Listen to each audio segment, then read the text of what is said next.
ಉತ್ತರ ಕರ್ನಾಟಕ ಭಾಗದೊಳಗ ಗಣಪತಿ ನೈವೇದ್ಯಕ್ಕೆ ಮಾಡುವಂತಹ ಕುಚ್ಚಿದ ಕಡುಬು ರೆಸಿಪಿಯನ್ನ ಇವತ್ತು ನಾನು ನಿಮ್ಮ ಜೊತೆ ಶೇರ್ ಮಾಡಾಕೊಂತೀನಿ.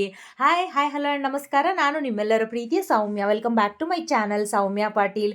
ಎಲ್ಲರೂ ಹೆಂಗದಿರಿ? ಎಲ್ಲರೂ ಆರಾಮದಿರಿ ಅಂತ ಹೇಳಿ ಅನ್ಕೊಂತೀನಿ. ಬರ್ರಿ ಹಂಗಂದ್ರೆ ಒಂದು ಕುಚ್ಚಿದ ಕಡುಬು ಮಾಡಾಕ ಏನೇನ್ ಬೇಕಂತ ಹೇಳಿ ನೋಡೋಣಂತ. ಮೊದ್ಲೇಕ ಒಣ ಕೊಬ್ಬರಿಯನ್ನ ತುರ್ಕೊಂಡು ಆ ತುರಿದಂತಹ ಒಣ ಕೊಬ್ಬರಿಯನ್ನ 2 ಬಟ್ಟಲ್ದಷ್ಟು ಅಳತಿ ಮಾಡಿಟ್ಕೋರಿ.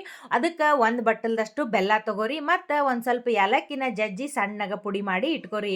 ಇವನಷ್ಟು ಕೂಡಿ ಈಗ ಈ ರೀತಿ ಒಂದು ಮಿಕ್ಸರ್ ಜಾರ್ ಒಳಗೆ ಹಾಕೊಂಡು 2-3 ಸುತ್ತು ಮಿಕ್ಸಿ ಒಳಗ ಗಿರ್ ಅನ್ಸ್ಕೊಂಡ್ ಬಂದ್ರಿ ಅಂತಂದ್ರ ಈ ಕೊಬ್ಬರಿ ಬೆಲ್ಲ ಏಲಕ್ಕಿ ಪುಡಿ ಉಷ್ಟು ಚಂದಾಗ ಮಿಕ್ಸ್ ಆಗಿ ನಿಮಗ ಕುಚ್ಚಿದ ಕಡುಬು ಮಾಡಾಕ್ ಬೇಕಾದಂತಹ ಹೂರ್ಣ ಅಥವಾ ತುಳಿ ರೆಡಿ ಆಗುತ್ತೆ ನೋಡ್ರಿ. ಈ ಗಣಪತಿ ಹಬ್ಬಕ್ಕೆ ನಿಮ್ಮ ಭಾಗದೊಳಗ ಸ್ಪೆಷಲ್ ಆಗಿ ನೈವೇದ್ಯಕ್ಕಂತನ ಯಾವ ಒಂದು ರೆಸಿಪಿ ಮಾಡ್ತೀರಿ ಅಂತ ಹೇಳಿ ಕಮೆಂಟ್ ಮಾಡಿ ತಿಳಿಸ್ರಿ. ಮತ್ತು ಯಾರಾದರೂ ಫಸ್ಟ್ ಟೈಮ್ ನನ್ನ ವಿಡಿಯೋ ನೋಡಾಕಂತಿದ್ರೆ ನನ್ನ ಚಾನಲ್ಗೆ ಸಬ್ಸ್ಕ್ರೈಬ್ ಆಗಿ ನನಗೆ ಸಪೋರ್ಟ್ ಮಾಡೋದು ಮರೆಯೋಕೆ ಹೋಗಬೇಡ್ರಿ. ಈ ವಿಡಿಯೋ ಏನಾರ ಇಷ್ಟ ಆಗಿತ್ತು ಅಂತಂದ್ರೆ ಒಂದು ಲೈಕ್ ಮಾಡಿರಿ. ನಿಮ್ಮ ಫ್ರೆಂಡ್ಸ್ ಆ್ಯಂಡ್ ಫ್ಯಾಮಿಲಿಗೆ ಈ ಒಂದು ವಿಡಿಯೋನ ಶೇರ್ ಮಾಡಿರಿ. ಈ ರೆಸಿಪಿ ಟ್ರೈ ಮಾಡಿರಿ. ಟ್ರೈ ಮಾಡಿದ ಮೇಲೆ ಹೆಂಗಾಗಿತ್ತಂತೂ ಕಮೆಂಟ್ ಮಾಡಿ ತಿಳಿಸ್ರಿ.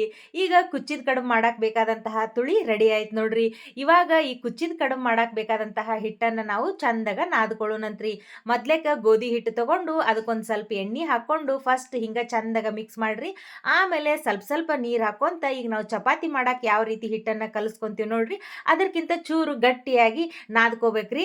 ಅಂದ್ರೆ ಸ್ವಲ್ಪ 10 ನಿಮಿಷ ನೆನೆಯಾಕ್ ಬಿಡ್ತೀವಲ್ಲ ಅವಾಗ ಅಳಕಾಗತ್ತ. ಭಾಳ ನೀವು ಮೊದ್ಲೇಕ ಅಳಕಾಗ ನಾದ್ಕೊಂಡ್ರಿ ಅಂತಂದ್ರೆ ಕಡುಬು ಚಂದಾಗ ಆಗಂಗಿಲ್ಲ ನೋಡ್ರಿ. ಹಿಂಗಾಗಿ ಗಟ್ಟೆಗ ನಾದ್ಕೊಂಡು ಎಣ್ಣೆ ಹಚ್ಚಿ ಚಂದಾಗ ಮಿಜ್ಜಿ 10 ನಿಮಿಷ ಹಿಟ್ಟು ನೆನೆಯಾಕ ಇಟ್ಬಿಡೋಣಂತ್ರಿ.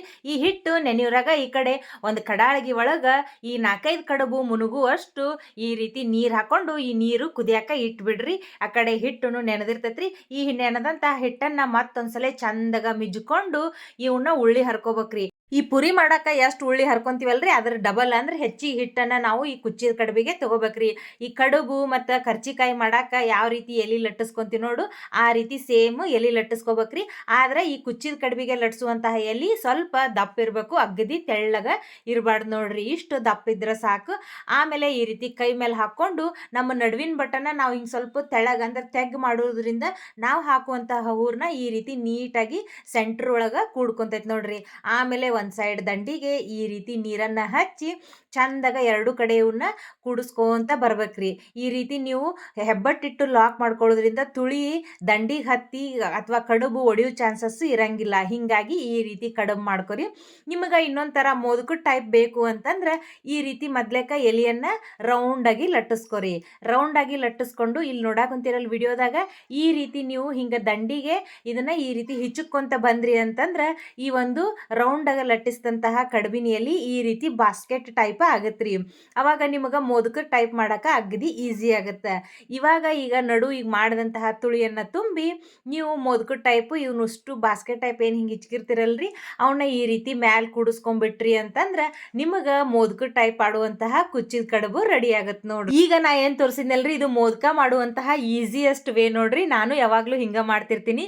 ಈಗ ನಾವು ನೀರು ಕಾಯಕ್ಕೆ ಇಟ್ಟಿದ್ವಲ್ರಿ ಆ ನೀರು ಕುದಿ ಬಂದೈತಿ. ನೀರು ಕುದಿ ಬಂದ ಮೇಲೆ 1 ಚಮಚದಷ್ಟು ತುಪ್ಪ ಹಾಕ್ಬೇಕ್ರಿ. ಮತ್ತು ಒಂದು ಸ್ವಲ್ಪ ಹಾಲು ಹಾಕಬೇಕು. ತುಪ್ಪ ಯಾಕೆ ಹಾಕಬೇಕು ಅಂತಂದ್ರೆ ಕಡುಬು ಒಂದಕ್ಕೊಂದು ಅಂಟ್ಕೋಬಾರ್ದು ಅಂತೇಳಿ. ಹಾಲು ಯಾಕೆ ಹಾಕ್ತಾರ ಅಂಥೇಳಿ ನನಗೆ ಗೊತ್ತಿಲ್ರಿ. ನಿಮಗೇನಾರ ಗೊತ್ತಿತ್ತು ಅಂತಂದ್ರೆ ಕಮೆಂಟ್ ಮಾಡಿ ತಿಳಿಸ್ರಿ. ಹಾಲು ತುಪ್ಪ ಹಾಕಿದ್ಮೇಲೆ ಈ ರೀತಿ ನೀರು ಪೂರ್ತಿ ಕುದಿತಿರ್ಬೇಕ್ರಿ. ನೀರು ಪೂರ್ತಿ ಕುದಿಯೋ ಮುಂದನ ಈ ರೀತಿ ಕಡುಬುಗಳನ್ನು ಇದ್ರೊಳಗೆ ಹಾಕಬೇಕು. ಕಡುಬು ಹಾಕಿ ಇದನ್ನ ಹೊಳ್ಳೆ ಮಳೆ ಜಾಸ್ತಿ ಕೈಯಾಡ್ಸಕ್ಕೆ ಹೋಗ್ಬಾರ್ದ್ರಿ. ಅವು ಕುದ್ದ ಮೇಲೆ ತಾವ ಮ್ಯಾಗ್ ಬರ್ತಾವೆ ಮತ್ತು ನಿಮಗೆ ಲೈಟಾಗಿ ಕಲರ್ ಚೇಂಜ್ ಆಗೋದನ್ನು ಗೊತ್ತಾಗುತ್ತೆ ಮತ್ತು ನಿಮಗೆ ಕುದ್ದಿದ್ದೂ ಗೊತ್ತಾಗುತ್ತೆ. ಇವಾಗ ನಾನು ಮಾಡಿದಂತಹ ಮೋದಕನೂ ಹಾಕೊಳಕಂತೀನಿ ನೋಡ್ರಿ. ಈ ರೀತಿ ಜಸ್ಟ್ ಕುದ್ದ ಮೇಲೆ ಅವು ಮ್ಯಾಲ್ ಬರ್ತಾವೆ. ಅವನ್ನ ಈ ರೀತಿ ಕೈಯಾಡಿಸಿ ತಕ್ಕೊಂಡು ಒಂದು ಬಿದಿರಿನ ಪುಟ್ಟಿ ಮೇಲೆ ಬಿಳೆ ಅರ್ಬಿ ಹಾಕಿ ಅದ್ರೊಳಗೆ ಈ ರೀತಿ ಕುಚ್ಚಿದ ಕಡುಬು ಅಥವಾ ಈ ಮೋದಕವನ್ನ ಇಡ್ಬೇಕು ನೋಡ್ರಿ. ವಿಡಿಯೋ ಇಲ್ಲಿವರೆಗೂ ನೋಡಿರಿ ಅಂತಂದ್ರೆ ಯಾವುದೇ ಒಂದು ಕಾರಣಕ್ಕಾದ್ರೂ ವಿಡಿಯೋ ಇಷ್ಟ ಆಗಿತ್ತು ಅಂತಂದ್ರೆ ಒಂದು ಲೈಕ್ ಮಾಡ್ರಿ. ನಿಮ್ಮ ಫ್ರೆಂಡ್ಸ್ ಆ್ಯಂಡ್ ಫ್ಯಾಮಿಲಿಗೆ ಈ ಒಂದು ವಿಡಿಯೋನ ಶೇರ್ ಮಾಡ್ರಿ. ಅಂದಂಗ ನನ್ನ ಚಾನಲ್ಗೆ ಸಬ್ಸ್ಕ್ರೈಬ್ ಮಾಡೋದು ಮರೆಯಾಕ ಹೋಗ್ಬೇಡ್ರಿ. ಸಬ್ಸ್ಕ್ರೈಬ್ ಮಾಡಿದ್ಮೇಲೆ ಪಕ್ಕದಲ್ಲಿರುವಂತಹ ಬೆಲ್ ಬಟನ್ ಅನ್ನ ನೀವು ಪ್ರೆಸ್ ಮಾಡಿದ್ರಿ ಅಂತಂದ್ರೆ ನಾನು ವಿಡಿಯೋ ಹಾಕಿದ ತಕ್ಷಣ ಬೇಗನೆ ನಿಮ್ಮನ್ನ ತಲುಪಾಕ ಅನುಕೂಲ ಆಗತ್ ನೋಡ್ರಿ. ಸರ್ವೇ ಜನ ಸುಖಿನೋ ಭವಂತು. ಎಲ್ರಿಗೂ ಒಳ್ಳೇದಾಗ್ಲಿ. ಪ್ರಥಮ ಪೂಜಿತ ವಿಘ್ನ ನಿವಾರಕ ನಿಮ್ಮೆಲ್ಲ ಕೆಲಸಗಳಲ್ಲೂ ಯಶಸ್ಸನ್ನ ತಂದ್ಕೊಡ್ಲಿ ಅಂತ ಹೇಳಿ ಕೇಳ್ತೀನ್ರಿ.